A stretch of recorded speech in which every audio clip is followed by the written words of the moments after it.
Welcome to episode 3 of Only Steps Forward.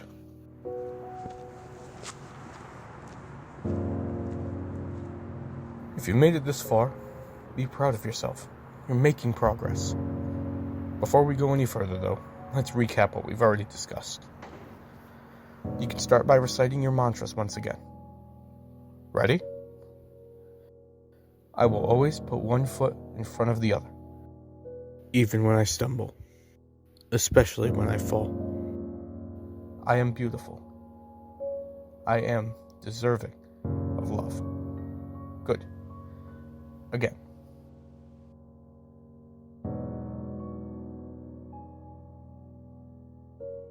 The most common story begins with an unhealthy relationship with the thing that fuels your very being. Majority of the time, it is a generational pattern, passed down to children when they're too young to realize the habits they're forming. Your parents feed you because they see how much you love the food. Your grandparents the same.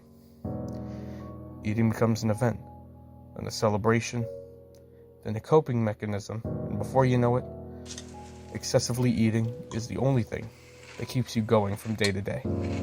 It becomes your drug, your addiction. Hey, thank you so much for seeing me again on such short notice. I know you got a busy schedule, but I've been really having a hard time recently, if you're okay with having a full session. Finally, sometime in your tweens, you saw how different you looked than your peers for the first time. And it bothered you. A lot. Well, it was really the first time in my life where I realized who I was, what I looked like.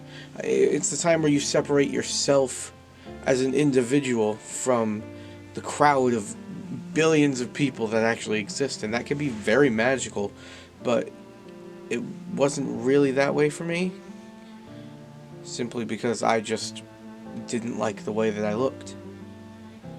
From then on, you spent your days starving yourself, purging, and doing everything in your power to be thinner. At this point, how your peers looked didn't matter.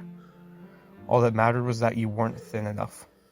The worst part is, after I had binged and purged and gone through every unhealthy way of trying to lose weight, I felt even bigger than I was, and that just made me want to keep eating. Just eat and eat and eat and eat until I was as big as I felt on the inside.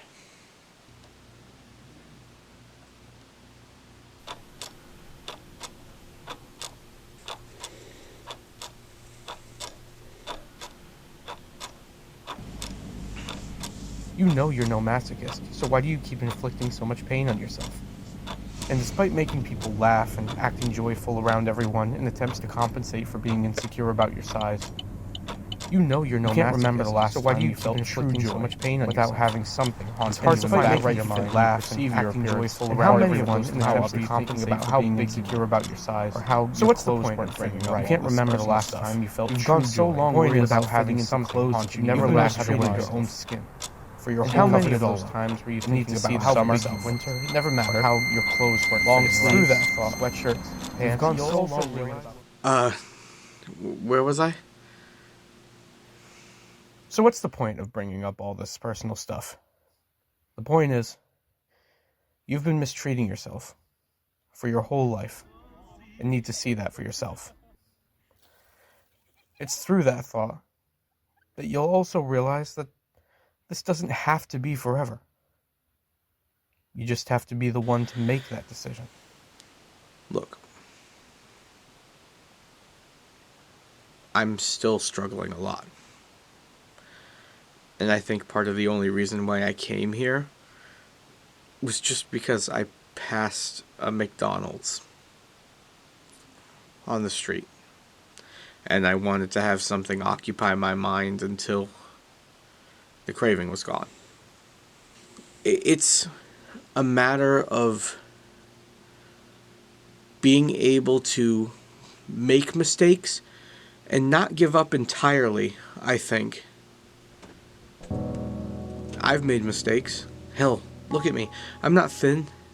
I'm not in the best shape of my life. Far from it. And I think the first step is just coming to terms that that's okay.